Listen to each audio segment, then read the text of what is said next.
اس داستان کا عنوان ہے مرد وہ نہیں جو کسی با پردہ با حیا کو طوائف بنا ڈالے، بلکہ مرد وہ ہے جو کسی طوائف کو با حیا اور با پردہ بنا ڈالے۔ یہ سچی داستان ہے ڈاکٹر فراز اور عالیہ کی۔ ڈاکٹر صاحب فرماتے ہیں، جوانی کے دن تھے، میں بھی عشق میں ایمان لانے والا تھا۔ آج سے قبل 15 سال پہلے ایک لڑکی میرے پاس آئی، وہ بیمار تھی، اس کا چیک اپ کیا، وہ بہت خوبصورت تھی، اس کی نیلی سی آنکھیں، نہ جانے مجھے کیا ہوا، میں پہلی نظر میں ہی اس پہ دل ہار گیا، لیکن خاموش رہا، اس کا علاج جاری رہا، وہ بالکل ٹھیک ہو گئی۔ جب وہ آخری بار میرے پاس آئی، میں نے ہمت کر کے اس سے کہا اپنا نمبر مجھ کو دے سکتی ہیں۔ یہ تھا تو میرے شعبے کے خلاف، لیکن جوان تھا اور نادان بھی۔ اس نے میری طرف دیکھا، پھر مجھے اپنا نمبر دے دیا۔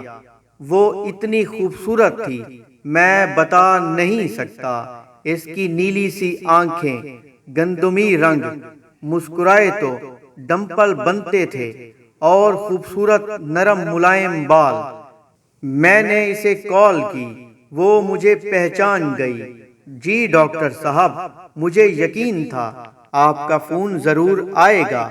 میں نے پوچھا آپ کیا کر رہی تھی؟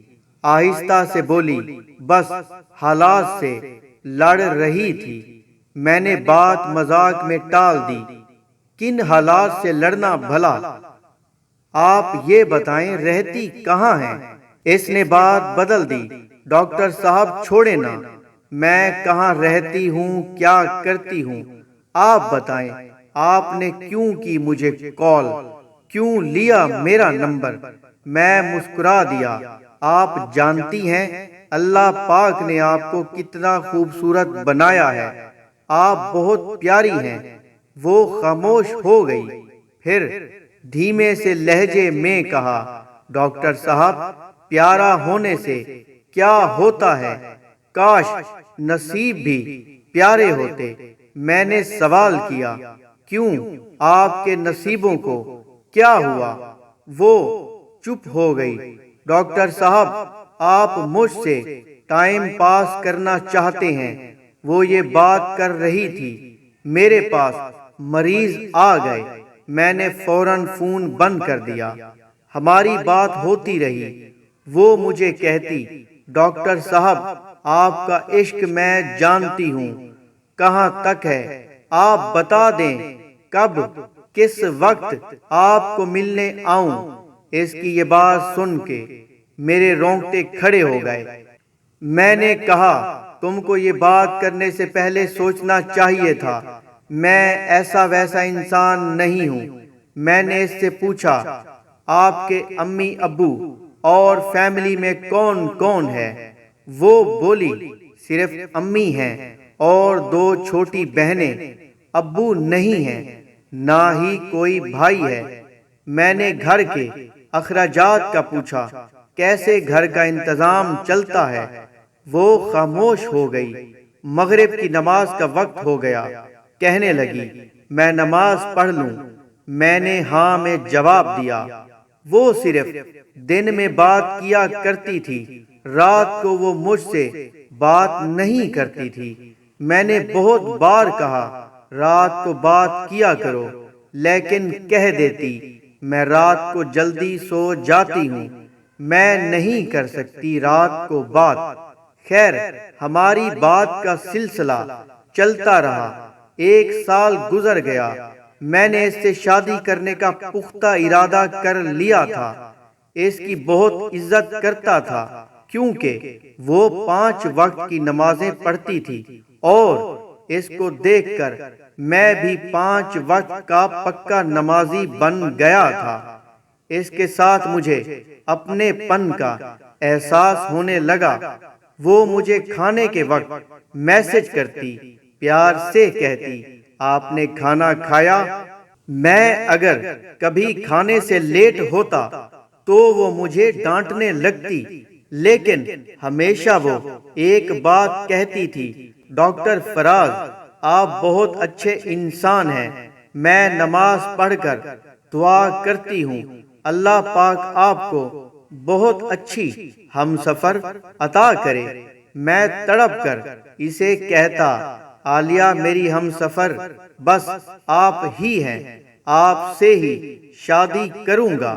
لیکن وہ زور سے ہنسنے لگتی، نہیں ڈاکٹر، میں آپ کے قابل نہیں ہوں، وہ بات ادھوری چھوڑ دیا کرتی۔ مجھے یاد ہے میں اسے جتنا بھی ڈانٹتا، جتنا بھی کچھ کہتا، وہ غصہ نہ کرتی۔ میری ڈانٹ، میرا غصہ، میرا سخت لہجہ برداشت کر لیتی۔ ایک بار اس نے میرا فون نہ اٹھایا، میں نے اسے بہت ڈانٹا، وہ میری ڈانٹ سنتی رہی، پھر آہستہ سے بولی، ڈاکٹر صاحب میں آپ پہ قربان، جتنا چاہے غصہ کر لیں، آپ کے قدموں سے لپٹ جاؤں گی۔ میں اس کی اس محبت پہ مر مٹا تھا۔ گھر میں میری شادی کی بات ہونے لگی۔ میں نے امی ابو کو بتایا، مجھے ایک لڑکی پسند ہے، مجھے بہت اچھی لگتی ہے، میں اسی سے شادی کروں گا۔ امی ابو نے بھی ہاں میں ہاں ملائی۔ ٹھیک ہے بیٹا، جیسے تم کہو، زندگی تم نے گزارنی ہے۔ میں نے اپنی بہن، بھابھی، امی سب کو عالیہ کی تصویر دکھائی، سب کو بہت اچھی لگی، وہ تھی ہی بہت پیاری۔ میں بہت خوش تھا، سب کہہ رہے تھے جلدی سے عالیہ کے گھر جائیں گے رشتہ لے کر۔ میں نے عالیہ کو کال کی، عالیہ اپنے گھر کا ایڈریس دے، میرے امی ابو آپ کے رشتے کے لیے آ رہے ہیں۔ اس نے فوراً فون بند کر دیا۔ میں بار بار فون کرتا رہا، لیکن اس نے نمبر بند کر دیا تھا۔ 5 دن گزر گئے، اس کا نمبر بند تھا۔ میں بہت پریشان تھا، اس نے کبھی اپنے گھر کا پتہ نہیں بتایا تھا۔ پھر وقت نے کچھ یوں پلٹا کھایا۔ 1 ہفتے بعد میرے قریبی دوست کی شادی تھی، مجھے بھی انوائٹ کیا۔ میں نہیں جانا چاہتا تھا، لیکن اس نے ضد کی، مجھے جانا پڑا۔ وہ دوسرے شہر میں رہتا تھا، میں وہاں گیا۔ مجھے دوست کہنے لگا، بہت بڑی ڈانسر بلوائی ہے، کیا ڈانس کرتی ہے، کیا ناچتی ہے، کیا کمال کا پیس ہے یار۔ میں تو عالیہ کی یاد میں اداس تھا، وہ اچانک کہاں غائب ہو گئی۔ دوست کے ساتھ بیٹھا ہوا تھا، پروگرام شروع ہوا، سب سیٹیاں بجانے لگے، میوزک شروع ہوا، کچھ لڑکیاں ناچتے ہوئے اسٹیج پہ آئی، میوزک بجنے لگا۔ پھر ایک قیامت میرے انتظار میں تھی۔ میری نظروں نے جو دیکھا مجھے مار گیا۔ میرے سامنے عالیہ تھی، وہ ناچ رہی تھی، وہ ایک ڈانسر تھی۔ میں تڑپ گیا جب عالیہ کی نظر مجھ پہ پڑی، اس کے قدم رک گئے۔ میں نے اس کی جانب دیکھا، میرا جسم کانپنے لگا، میں ہار گیا۔ اس کی وجہ سے میں نے نماز شروع کی اور یہ خود ناچنے والی نکلی۔ میں غصے سے پاگل ہو گیا۔ وہ اسٹیج سے اتری، میرے پاس آئی، کچھ کہنے لگی، میں نے زناٹے دار تھپڑ مار دیا اسے۔ وہ کچھ کہتی، میں نے ایک اور تھپڑ مار دیا۔ اس کی نظریں جھک گئی، میں نے اسے دھکا دیا۔ سب ہماری طرف دیکھ رہے تھے، سب حیران تھے، یہ کیا ہوا ہے۔ عالیہ وہیں بیٹھ گئی، باہوں میں سر رکھ کر رونے لگی۔ میں اگنور کر کے چلا گیا اور وہ پتہ نہیں کب تک روتی رہی۔ گھر پہنچا، بہت پریشان تھا، نفرت سی ہو گئی تھی اس نام سے بھی۔ ساری رات تڑپتا رہا۔ میں 2 دن ڈیوٹی پہ نہ گیا۔ پھر جب ہسپتال گیا، میں مریض چیک کر رہا تھا، ایک لڑکی میرے پاس آئی، ڈاکٹر صاحب آپ سے بات کرنی ہے۔ میں نے ہاں میں سر ہلایا۔ ڈاکٹر صاحب عالیہ۔ میں نے عالیہ کا نام سنا، چلانے لگا، اس کا نام نہ لو۔ وہ لڑکی آہستہ سے بولی، ڈاکٹر صاحب بس ایک بار سن لیں، وہ بیچاری حالات سے ہاری ہوئی ہے، وہ گندی لڑکی نہیں ہے، وہ مجبور ہے، آپ بس ایک بار اس کے گھر آ کر دیکھ لیں، سب سمجھ جائیں گے۔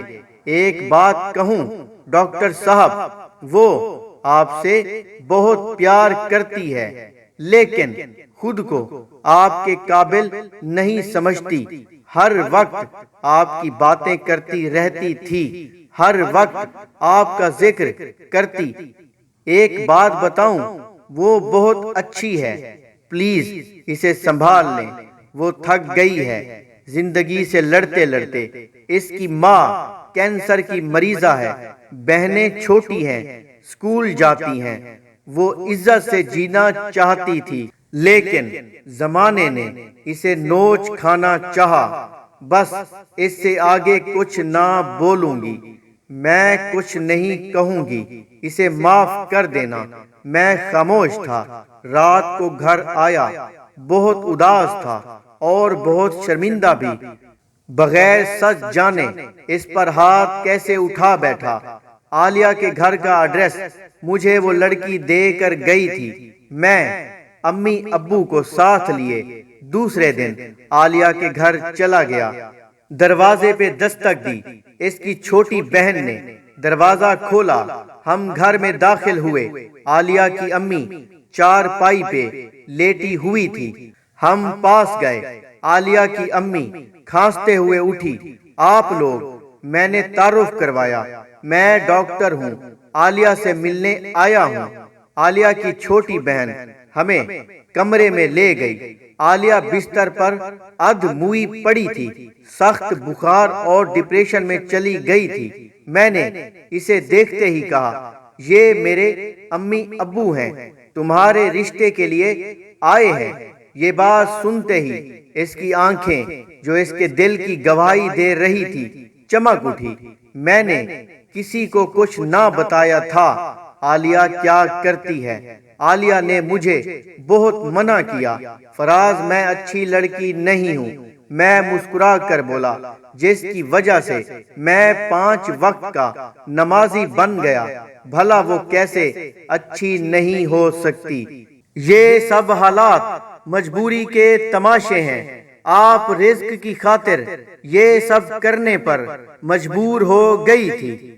اب میں ہوں نا، سب بھول جاؤ، اب سے آپ میری عزت ہو۔ عالیہ زور زور سے رونے لگی، سب بہت خوش تھے، ہمارا نکاح ہو گیا، ہم نے شادی کر لی۔ یہ تھا تو ناممکن، لیکن ایک سچا مرد ہمیشہ عورت کی عزت کا محافظ بنتا ہے۔ شاید میں نے بھی وہی کیا۔ میں نے کبھی کسی کو نہیں بتایا عالیہ ناچنے والی تھی، اور اللہ نے بھی آج تک ہمارا پردہ رکھا ہوا ہے۔ اس کے حالات اور وقت نے اسے ڈانسر بنایا تھا، میں کیوں کر اس کے دامن پہ کیچڑ اچھالتا؟ عالیہ میرے سینے سے لگ کر رونے لگی۔ فراز، آپ سے فرشتے بھی ہوتے ہیں اس دنیا میں، بھلا مرد تو عزت نوچتے ہیں، آپ تو میری عزت کے محافظ بن گئے۔ مرد اتنا خوبصورت بھی ہو سکتا ہے؟ میں نے ہاتھوں میں ہاتھ ڈال کر کہا، مرد وہ نہیں جو کسی با پردہ با حیا کو طوائف بنا ڈالے، بلکہ مرد وہ ہے جو کسی طوائف کو با حیا اور با پردہ بنا ڈالے۔ ملیں گے کسی اور داستان کے ساتھ، تب تک اپنا بہت سارا خیال رکھیں۔